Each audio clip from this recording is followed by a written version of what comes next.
여러분 안녕하십니까? 정관용입니다.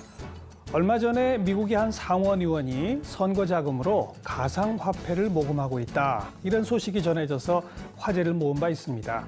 우리나라에서도 가상화폐가 정치 자금으로 모금되는 그런 날이 과연 올까요? 요사이 전 세계 화제를 모으고 있는 가상화폐. 오늘은 이 가상화폐가 앞으로 경제 판도에 큰 영향을 미칠 핵심 키워드가 될 수 있을지 심도 깊은 이야기를 나눠보겠습니다.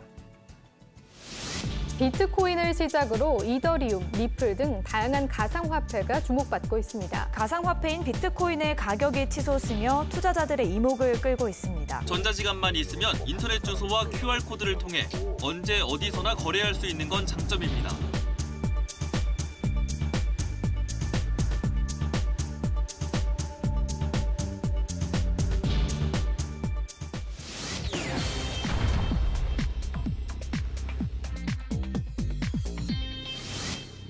얼마 전 세계를 공포에 몰아넣었던 랜섬웨어 해커 집단, 여러분 기억하시죠? 그런데 그들이 요구한 건 돈이 아니었습니다. 비트코인이라는 가상화폐였는데요. 가상화폐가 도대체 뭘까요? 앞으로 어떤 역할을 하게 될까요? 오늘 전문가 한 분을 모셨습니다. 서강대학교 기술경영대학원장 그리고 핀테크 지원센터장을 맡고 계신 정유신 교수님이십니다. 어서 오십시오. 안녕하세요. 네, 가상화폐. 글자 그대로 진짜가 아닌 가짜 화폐 그런 건가요? 네. 무슨 뜻입니까? 보통 우리 PC 컴퓨터라든지 또 뭐 요새는 또 스마트폰 많이 이용하잖아요. 그러니까 이제 사이버상에서 물건을 갖다 사고 팔고 거래될 때 쓰는 화폐. 그래서 이제 저희가 이제 사이버 화폐, 사이버 머니 뭐 이런 식으로 표현도 하는데요. 그 사이버 머니, 사이버 화폐의 한 일종. 이렇게 생각하시면 될 것 같습니다. 네. 우리가 온라인 거래를 할 때는 우리 은행 계좌에 있는 것으로 인터넷 뱅킹이나 뭐 네네. 모바일 뱅킹 이런 걸 통해서 사실은 이 눈에 보이질 않지만 계좌 간 계좌끼리 돈이 오고 가잖아요. 근데 이건 또 그건 아니신 거죠? 그거하고 이제 다른 거죠. 예. 그러니까 크게 보면 이제 한 세 가지 지금 말씀 주신 대로 뭐 동전, 지폐 이런 그 실물 화폐가 있고요. 이런 실물 그런 게 없는 그 화폐를 지금 뭐 사이버 머니, 사이버 화폐라고 표현을 한다면 그 중에도 이제 그것도 두 가지로 이제 나눠지는 거죠. 그래서 하나는 지금 말씀하신 대로 돈이 있는데 보이지 않는 그런 그 전자상, 사이버상으로만 거래가 되는 뭐 늘기도 하고 줄기도 하고 보통 우리가 이제 그걸 전자화폐라고 이제 표현을 합니다. 이제 그런 게 있고요. 거기까지는 이해가 돼요. 네. 근데 이제 이거는 어떻게 보면 이제 정부나 뭐 우리 같으면 이제 중앙은행 있지 않습니까? 한국은행 이런 데서 발권을 갖고 있는 그런 기관에서 발행을 해가지고 그거 갖다가 이제 저희가 쓰고 있는 거죠. 그렇죠. 돈을 찍어내고. 이거 관계없이 민간에서 이를테면은 어떤 시스템적으로 어떤 화폐를 만들어내가지고 약속에 의해서 서로 거래를 하고 있는. 근데 그런 것들이 이제 보통 민간의 화폐, 사이버머니에서 보통 그게 이제 가상화폐라고 얘기합니다. 네. 언제 어떻게 만들어진 건지 그걸 좀 설명해 주세요. 그 전에는 이제 그런 것들이 없었죠. 그러다가 이제 이게 2008년도에 처음 이제 그런 가상화폐가 나옵니다. 이제 비트코인이라고 하는데요. 요즘 제일 많이 알려지는 게 비트코인이에요. 그 사실은 이제 사토시 나카모토라는 어떻게 보면 이제 익명의 어떤 프로그래머예요. 일본 사람인가요? 익명이니까 일본 이름을 썼지만 그것도 뭐 호주분이라는 얘기도 있고 먼저 그건 사실은 이제 아직까지 완벽하게 밝혀지지 않았습니다. 그분이 비트코인이라는 것들 최초로 이제 만들었어요. 근데 그 2008년이 무슨 해냐면은 아마 이제 그 시청자분들도 기억을 하실 텐데 리만 사태가 난 해입니다. 그래서 리만 브라더스. 그래서 이제 뭐 그때 금융위기가 터졌잖아요. 그래서 중앙 집중적인 시스템이잖아요. 이때까지 우리 갖고 있는 전산 시스템 이런 걸로 해가지고는 사실 개인 어떤 그런 를 보호할 수 있는 게 아니다. 그래서 다른 시스템을 한번 만들어 보자. 그래서 어떤 중앙 집중적인 그런 것이 아닌 그러니까 민간에 의해서 만들어진 어떤 그런 뭐 중앙은행이나 어떤 정부의 어떤 법적 규제라든지 발권이 아닌 만들어진 그런 화폐라 해가지고 이제 그걸 또 특별하게 저희가 이제 가상화폐 이런 이제 이름을 썼고요. 비트코인 이후에 또 많은 것들이 나왔어요. 그래서 뭐 이더리움이라든지 뭐 리플이라든지. 가상화폐도 비트코인 한 가지가 아니에요. 여러 가지가 나왔어요. 많이 늘어나서 지금은 1000개가 넘습니다. 1000개가 넘어요. 우리 교수님께서도 서강대 핀테크 지원센터장 맡고 계신데 이런 게 가능해진 거가 사실 기술적 기반으로 말하면 핀테크부터 시작하는 거 아니겠습니까? 저희가 용어를 좀 정리해 놓은 게 있는데 그걸 좀 같이 보면서 좀 조금 더 설명을 좀 해주시기 바랍니다. 먼저 핀테크부터 보죠. 핀테크, 그러니까 금융과 기술이 결합한 서비스 좀 설명해 주세요. 핀텍이 파이낸스의 핀이에요. 보시는 대로 금융 그리고 이제 테크는 테크놀로지인데 보통 기술. 이제 IT, ICT의 기술이죠. 그래서 네, 네. 파이낸스와 테크놀로지 결합. 그래서 이제 핀 앞자만 따가지고 테크에서 핀테크. 이 가상이라는 게 버추얼이 사실은 이제 가상의 세계가 다 그 컴퓨터의 세계잖아요. 사이버 온라인 그런 네, 거죠. 그런 것이 예. 결국 이제 그 ICT 테크놀로지다. 그래서 가상화폐가 결국은 ICT 테크놀로지와 금융의 가장 중요한 화폐의 그런 결합이기 때문에 가상화폐 예. 자체가 또 이제 핀텍이라고 이제 저희가 볼 수가 있는 거고요. 예. 디지털 통화 이렇게 좀 표현이 지금 저기 돼 그 있습니다. 중에 대표격이 비트코인이고 네. 그 비트코인에 대해서 또 저희가 좀 자료를 준비했으니까 네네네. 더 좀 충실한 설명 부탁드리겠습니다. 비트코인이 과연 무엇일까? 자, 일반 화폐와 달리 물리적 형태가 없는 온라인 가상화폐. 단위는 BTC? BTC가 뭡니까? 비트코인을 말하는 겁니다. 아, 그냥 비트코인을 저렇게 네네네네네. 부른 거예요? 아까 설명해 주신 것처럼 나카모토 사토시란 가명의 프로그래머. 밑에 한정된 채굴량이 뭐예요? 저거 좀 설명해 주세요. 채굴은 뭐냐면 네. 발행한다는 뜻이에요. 사실상은. 돈을 찍어내는 거. 네네네. 그러니까 이제 이게 그러니까 보통 뭐 우리가- 마이닝이라고 그래가지고 광산에서 금 같은 거, 은 같은 거 캐잖아요. 예, 예. 그래서 마치 그 가상화폐 갖다가 발행하는 것을 어떤 광산에서 찾아낸다는 그런 뜻으로 해갖고 이제 보통 채굴이라고 표현을 했는데 예. 그 시스템을 설계한 그 개발자가 예. 가상화폐 총량 갖다 결정을 해놓은 거죠. 그래서 2145년까지 2100만 개 이렇게 딱 그 한정을 줘놓은 거고요. 2100만 개만? 네, 그래서 이제 지금 이미 한 70% 가량은 이미 발행 채굴이 됐고요. 예. 나머지 한 30%만 남았기 때문에 이제 이런 또 좀 이슈가 좀 있긴 한데 시스템적으로 이미 만들어 놓은 거죠. 그냥 우리가 보통 쓰는 종이돈이나 동전 같은 거는 어느 국가가 발권한 총량이라는 게 딱 정해져 있죠. 네. 그걸 정해놓지 않으면 무한정으로 돈을 찍어낸다 그러면 그것의 값어치라는 건 계속 떨어질 수밖에 없지 않습니까? 네네. 마찬가지로 비트코인도 2100만 개라고 하는 제한된 양이 있으니까 값이 안 떨어지는 거로군요. 그런 요소도 분명히 있습니다. 그런데 결국은 가격이라는 건 수요 공급에서 따라 아니 근데 그게 결정되는 아니라 누구든지 비트코인을 막 발행할 수 있다. 이러면 아무 의미가 없는 거 아닙니까? 그렇습니다. 아, 예, 예. 그걸 설계해 놓은 게 한정된 채굴량이었다. 네네네. 네. 지금 국내에서도 이걸 거래 중개하는 업체들이 여러 개 있나 봐요. 많이 있는데요. 대표적인 게 지금 저기 있는 대로 이제 3개 업체입니다. 코빗, 빗썸, 코인플러그 이런 데들이 이제 좀 뭐 오래되기도 했고 거래가 예. 많은 데죠. 그래서 예. 뭐 비트코인 또는 가상화폐 거래소다. 근데 사실은 거래소라는 표현을 쓸 수도 있지만 이게 무슨 법적으로 인가된 그런 곳은 아니기 때문에 아직까지 그래서 뭐 중개 회사다 이렇게 생각하시면 될 것 같습니다. 참여자들끼리 만나는 곳, 네. 법적인 곳은 아니지만, 네네네. 네. 앞에 전반부에서 잠깐 소개하셨지만 다시 한 번 더 체계적으로 일반적인 화폐, 또 전자화폐, 가상화폐 다시 한 번 좀 비교해보는 분석표를 가지고 또 설명해 주시기 바랍니다. 저기 지금 표에 보면 현금, 그러니까 실물화폐를 네, 얘기하는 네. 거겠죠. 이게 뭐 여러 가지 그 기준에 따라서 나눠져 있죠. 그렇지만 거기 특징적인 것들이 발행 기관, 발권력을 누가 갖고 있느냐. 그다음에 이제 뭐 발행 규모, 특히 이제 거래 기록 승인을 누가 뭐 필요하냐, 어떻게 예, 하느냐, 예. 사용처 어떻게 되냐 이런 것들이 이제 특징을 갖다 좀 구분을 해놨어요. 이를테면 예. 실물화폐 같은 경우에는 이제 정부 특히 이제 그 중앙은행 있죠. 우리 같으면 한국은행이 발권력 가진 기관들이 이제 정하는 거고 전자화폐 같으면 그 발권은행의 기초 하에서 금융기관이. 금융기관과 전자금융업자들이 이제 발행을 하는 거고 네. 민간은 특별하게 이제 아까도 잠깐 말씀드렸지만 누가 하는 그런 게 아니라 시스템적으로 그렇죠. 하도록 지금 만들어 놓은 거예요. 왜냐하면 네. 이제 믿지 못하겠다 중앙에서 하는 거는 그런 틀에서 나온 거고요. 그다음에 이제 그 거래 기록 및 승인은 실물이 있으니까 뭐 굳이 거래 기록하거나 뭐 이렇게 할 필요가 승인할 필요가 없잖아요. 그래서 이제 필요가 없는 거고 전자화폐나 디지털 이런 그 가상화폐 같은 경우에는 사이버상 움직이니까 기록이 남아 있어야 되겠죠. 실물도 이동하는 게 예, 없으니까요. 예. 그래서 전자화폐 같은 경우에는 이제 뭐 청산소 같은 걸 만들어서 거기서 기록을 남긴다 이렇게 하는 거고요. 비트코인 같은 것들은 이제 블록체인이라는 기술을 이용을 해가지고 위변조를 못하게 하는 그런 기술이에요. 블록체인이. 근데 보안 기술이죠 일종의. 이게 근데 보안은 철저한가요? 상당히 철저한 걸로 돼 있습니다. 그래서 그거에 기록을 딱 남겼기 때문에 나름대로 이제 그 기록 승인을 갖다가 유지할 수가 있다 하는 거고요. 현금과 전자화폐는 어떻게 되건 그 국가가 망하지 않는 한 국가가 책임져 주는 거잖아요. 네. 근데 이 비트코인 같은 건 책임지는 주체가 사실 없어서 위험할 수도 있는 거지 않습니까? 근데 지금 말씀하신 대로 현금 실물화폐하고 이건 국가가 다 움직이게 하는 거죠. 예. 전자화폐도 사실 거기에 기초해서 나온 거기 때문에 그렇죠. 이거는 법정 통화예요. 기계는. 예. 그러나 이제 그 비트코인 같은 가상화폐는 사실 비법정 통화입니다. 법정 통화가 아니죠. 그래서 법에 의해서 지금 보장되거나 그런 건 아닌데 결국 그러니까 사용하는 사람들이 서로 신뢰관계 구축을 통해 가지고 쓰는 거죠. 네. 그러니까 이거에 대해서 얼만큼 그럼 인정을 해주고 할 거냐 하는 그런 부분에 대해서는 앞으로 좀 논의와 제도화가 필요할 거라고 생각합니다. 나라마다 논의의 수준도 좀 다른 것 그렇습니다. 같고요. 네.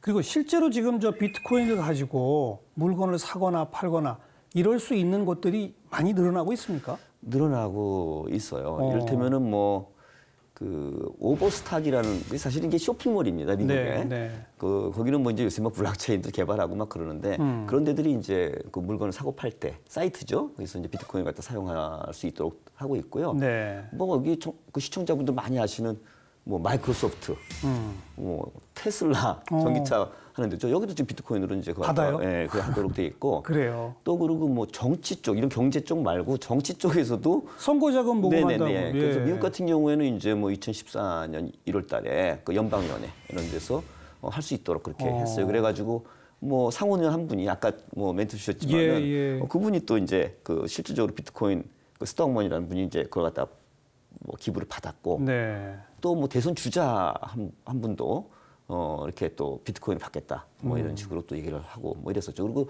또 뭐 기부 단체들도 있잖아요. 기부금도 이걸로. 기부금 같은 거 같은 경우는 뭐 세이브 더 칠드런 뭐 이런 국제 아동 보호 기구가 있는데 여기는 이제 아예 비트코인으로 기부를 받겠다. 쭉 소개해 주신 거 보니까 미국이 제일 앞서 있는 것 같고 미국이 우리나라는 좀 앞서 별로 지금 소개를 안 하시는 것 같은데. 우리나라도 지금 그 논의는 있는 것 같아요. 그러니까 제가 전에 뭐 그런 포럼도 많이 있었는데 뭐 이제 그런 교수분들도 오시고 그래가지고 뭐 이런 그 비트코인 가상화폐 또는 블록체인 이런 것들을 좀 정치에 좀 활용하면 어떻겠느냐. 네. 위변조가 안 되면 사실 정치 쪽으로 쓸 수 있지 않습니까? 그렇죠, 이제 그런 그렇죠. 거를 활용을 하고 이런 거 갖다가 이제 그 유동성이 있는 거를 활용을 해서 뭐 기부로 또는 뭐 정치 자금으로 양성하는 데도 도움이 되지 않겠나 이런 생각이 좀 들기도 하고. 전 세계에서 지금 비트코인 거래가 제일 활발한 곳이 어딘지 저희가 또 표로 준비했거든요. 네. 한번 보시죠. 조금 아까 소개해 주신 걸로 봐서는 미국이 제일 앞서 있을 줄 알았더니 일본이네요.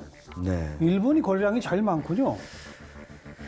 이 이제 가상화폐, 비트코인, 뭐 이더리움 이런 가상화폐들은 최근에 지금 막 굉장히 또 붐을 일으키는 거잖아요. 급증하고 있는 그래서 거죠. 예. 사실은 뭐 어떤 구간을 자르냐 시기를 이거에 따라서 굉장히 차이가 많이 이 나요. 통계도 달라져요? 예, 많이 달라져요. 그렇겠네요. 예컨대 작년 같은 경우까지는 중국이 압도적이었어요. 아 그래요? 네. 어, 작년 말 올해 초에 이제 중국이 규제를 심하게 들어갔거든요. 예. 그러면서 이제 일본은 반대로 일본 의회를 갖다 통과시켰어요. 예컨대 제도화 양성화했고. 네네, 이거 갖다 전자적 결제 수단으로 인정을 했거든요. 비트코인 그래서 같은 거를. 갑자기 바뀌는군요. 그러니까 뭐 가맹점들도 막 늘고 알겠습니다. 이것도 계속 굉장히 늘어났죠. 이게 뭐 시기별로 지금 뭐 국가의 어디가 제일 많은지가 큰 의미가 없는 것 같아요. 말씀 들어보면. 금년도로는 그래서 이제 중국은 줄어들고 일본이 이제 압도적으로 많아지고 네. 미국 그리고 이제 규제에 있는 중국이나 유럽이나 우리나라도 요새 굉장히 늘어났거든요. 이런 쪽이 이제 나머지 한 25% 30% 차지하고 있습니다. 그리고 무엇보다도 최근에 사람들 입에 다 비트코인이 회자되기 시작한 것은 가격이 급등했기 때문 아닙니까? 그 가격 변동표도 함께 좀 보시죠. 2011년 1차 폭등, 13년 그리고 최근. 네. 지금 저 2011년 뭐 13년 최근 폭등 이렇게 돼 있는데요.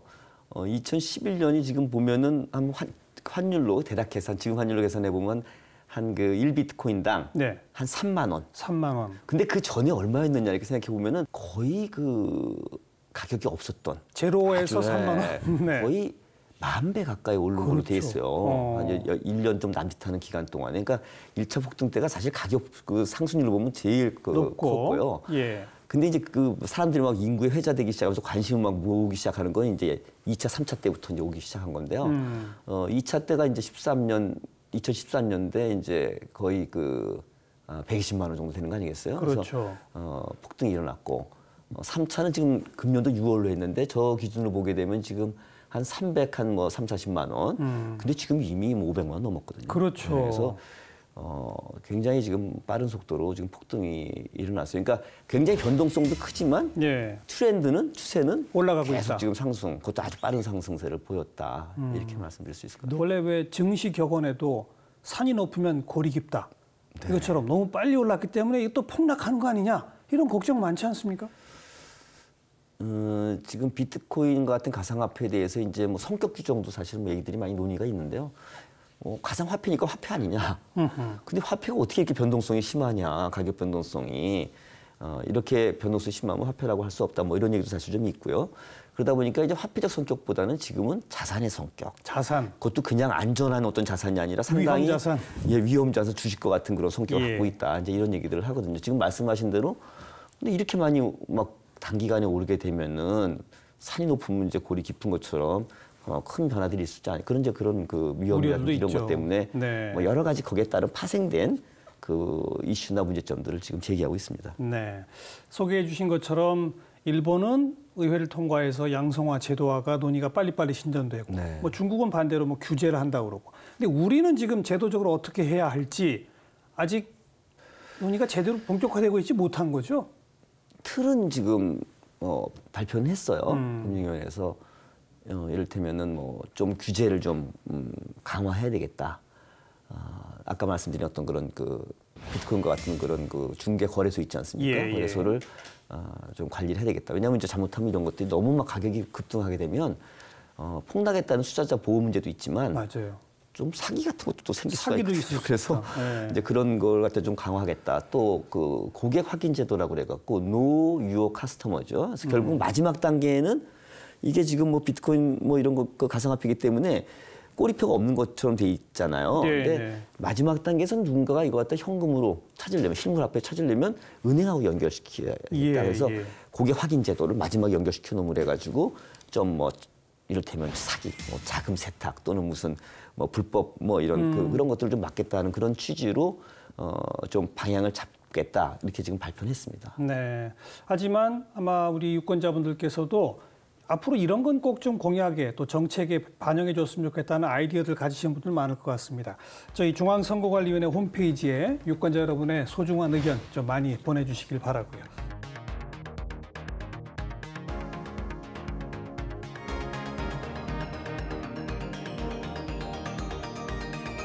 자, 우리 유권자들 이 가상화폐 비트코인에 대해서 어떤 궁금증들이 있는지 미리 좀 인터뷰를 해봤습니다. 함께 보시죠. 요즘 온라인 같은 경우에는 일단 가상화폐가 준비되어 있기 때문에 그걸 많은 사람들께서 이제 앞으로의 미래의 전망에 대해서 투자 가치가 있다고 생각해서 좀 더 이제 많이 구매를 하실 텐데 만약에 그 가치가 만약에 떨어진다면은 그걸 많이 투자한 사람들께서 이제 많이 피해 보상이 받을 텐데 이걸 어떤 정부나 뭐 기관을 통해서 보상 같은 걸 받을 수 있는지에 대해서 정말 궁금하다고 생각합니다. 가상화폐가 요즘에 주식처럼 하행성이나 한 방을 노리고 하는 사람들이 많은데 그거를 오프라인에서 이용할 수 있는 거래소가 생긴다고 하면 우리 사회에 어떤 영향을 끼칠지 그런 점이 매우 궁금합니다. 증권이나 부동산처럼 가상화폐를 이렇게 사용하는 게 가능한가요?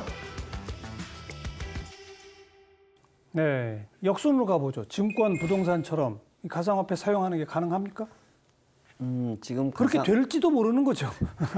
사실 지금 뭐 미국이라든지 또는 뭐 영국 뭐 이런 나라들은 비트코인 같은 가상화폐 성격 규정을 법적으로 자산으로 일단은 했어요.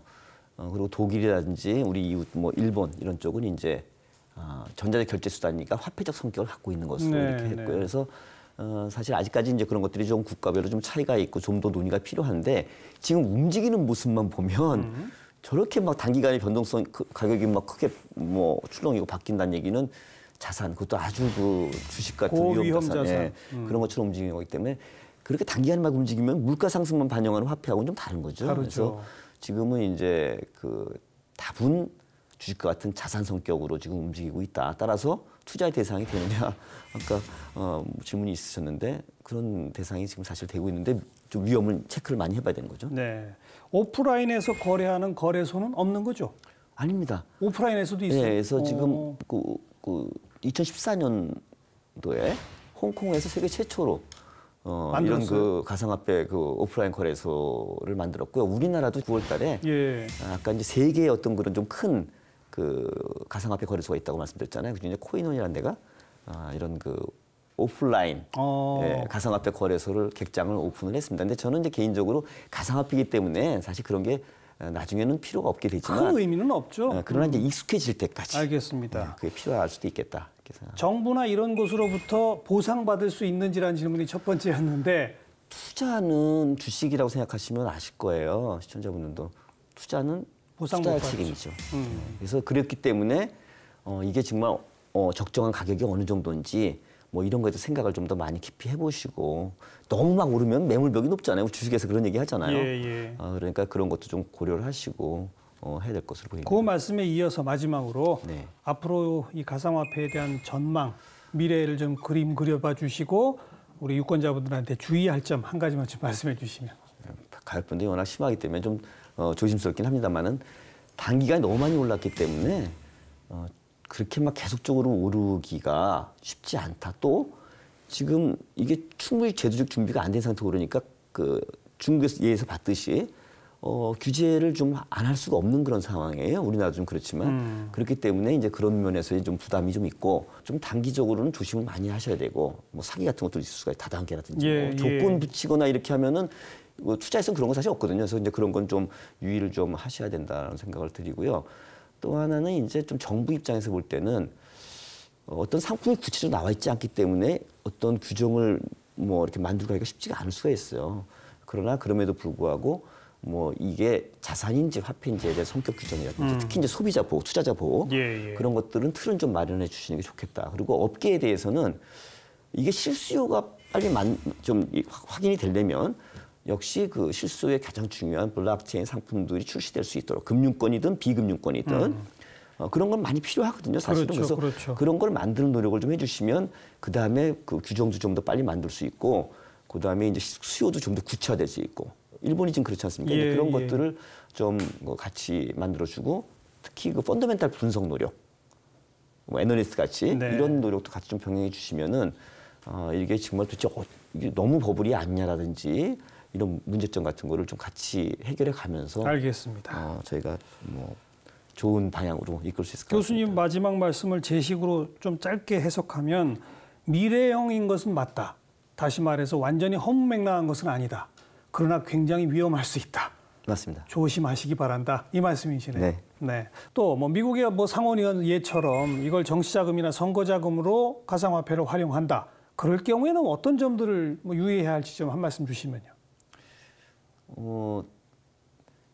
이게 어떻게 보면 이제 그 어떤 참여자들의 어떤 공통된 어떤 그런 이해관계가 있을 때 뭐 아주 쉽게 좀 쓸 수 있는 거 아니겠어요? 그렇죠. 그만큼 이제 편리성이 있기 때문에 이런 그 비트코인 같은 가상화폐가 나왔으니까 어떤 정치라는 어떤 그런 그 커뮤니티 뭐 이런 쪽에 활용하는 것은 나름대로 상당히 의미가 있고 편의성을 높일 수 있겠다 이런 생각은 들고요.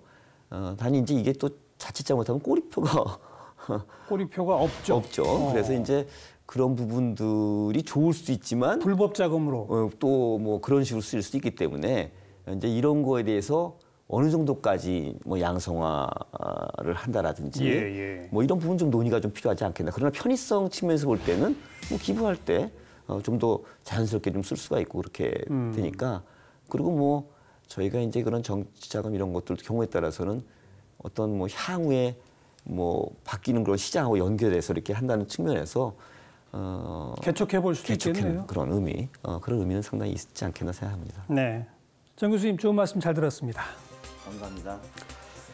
가상화폐, 비트코인 아직도 뭐가 뭔지 아리송합니다. 하지만 오늘 나눈 이야기가 앞으로 우리 사회에 가상화폐가 어떤 영향을 미칠지 함께 좀 고민해 볼 수 있는 소재가 되었기를 바라겠습니다. 오늘 여기까지입니다. 안녕히 계십시오.